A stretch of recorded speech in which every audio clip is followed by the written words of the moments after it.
안녕하세요. 미드앤 퍼실리테이션의 배나르입니다. 지난 영상에서는 심리적 안정감을 높이는 방법에 대해서 이야기해봤는데요. 이번에는 퍼실리테이터가 침묵을 관리하는 방법에 대해서 알려드릴게요.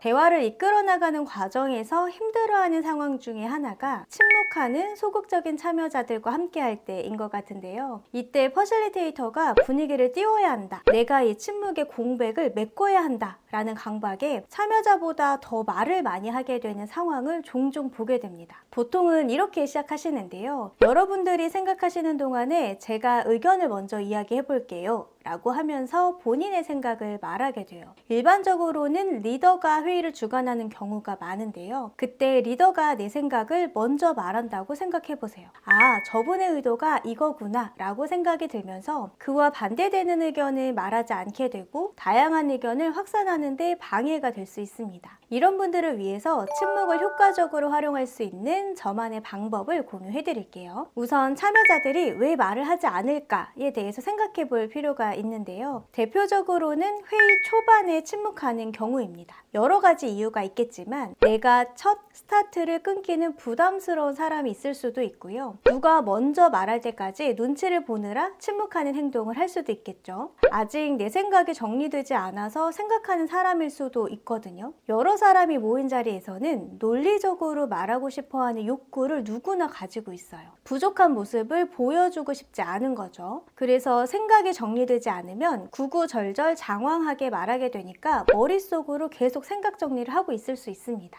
사람마다 생각하는 속도에 차이가 있기도 하고요. 다른 사람의 의견을 들으면서 생각을 정리하고 의견이 확산되는 사람도 있기 때문에 초반에는 소극적인 태도처럼 보일 수도 있습니다. 그리고 내 생각을 말하고 싶은데 나의 의견에 대해서 누군가가 부정적인 피드백을 보일까봐 걱정하는 마음으로 다른 사람을 자꾸 의식하게 되거든요. 그러면서 말하는 것을 주저하면서 침묵하고 있는 경우가 많습니다. 그래서 침묵하는 상황에서 가장 중요한 것은 퍼실리테이터가 참여자들이 심리적 안정감을 느낄 수 있게 발언할 수 있는 환경을 만드는 것이 필요합니다. 그래야 참여자들끼리 상호작용을 통해서 서로의 지식과 경험을 공유하고 그것을 통해서 생각이 발전될 수 있도록 퍼실리테이터가 도와줄 수 있어야 되겠죠. 침묵을 효과적으로 관리하는 방법 3가지를 지금부터 알려드릴게요. 첫 번째는 오프닝 단계에서 간단한 질문으로 시작하는 거예요. 모든 사람이 차례대로 짧게 응답할 수 있도록 해주시면 됩니다. 제가 주로 활용하는 질문은요. 오늘 어떤 기대를 하면서 이 자리에 참석했나요? 라고 물어보는 거예요. 그러면 모두가 짧게 오늘의 기대사항을 말하면서 참여자들이 어떤 마음으로 참석했는지 참여자 간의 공유도 가능하고요. 퍼실리테이터도 참여자들에 대한 정보를 수집하는 데 도움이 됩니다.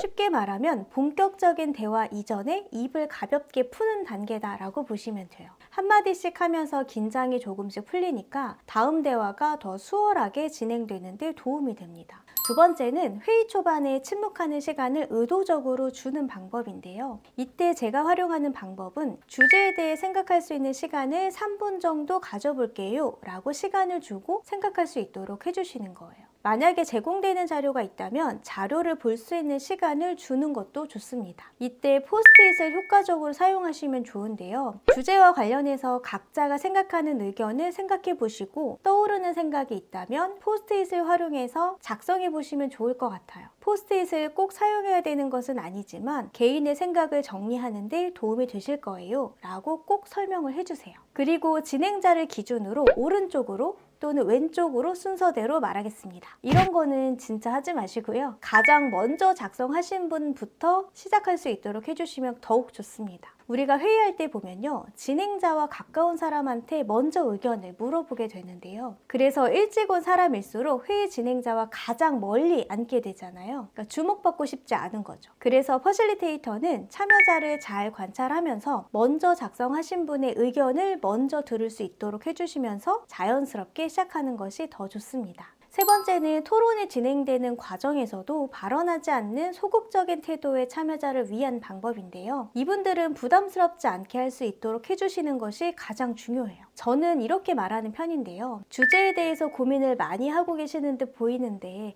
어떤 생각을 하고 계셨는지 공유해 주실 수 있을까요? 지금까지 다른 분들의 의견을 진지하게 듣고 계셨는데 이제 의견을 좀 들어볼 수 있을까요? 라고 이야기해 주시는 거예요. 이 사람이 소극적인 사람이 아니라 진지하고 진중한 사람이라는 것을 인정해주는 말을 해주시게 되면 참여자도 부담감을 줄이면서 발언할 수 있게 도와줄 수 있습니다. 또 활용할 수 있는 질문은요. 다른 분들의 이야기를 들으면서 덧붙이고 싶거나 궁금한 내용이 있으신 분 계신가요? 라고 질문해서 꼭 새로운 아이디어가 아니어도 괜찮다는 것을 알려주시는 거예요. 공감하는 의견에 덧붙이거나 또는 발언자가 말한 내용에 대해서 궁금한 사항을 묻고 대답하는 과정을 통해서 정확하게 정보를 확인할 수 있도록 도와주시는 게 효과적입니다. 사람마다 생각의 속도의 차이가 있기 때문에 너무 재촉하기보다는 충분히 기다려주는 것도 필요하거든요. 잘 떠오르지 않으면 충분히 생각하고 천천히 말씀하셔도 됩니다. 라고 말해주시고 침묵을 견뎌내는 것도 퍼실리테이터에게 필요하다는 것을 꼭 기억해 주시면 좋겠습니다.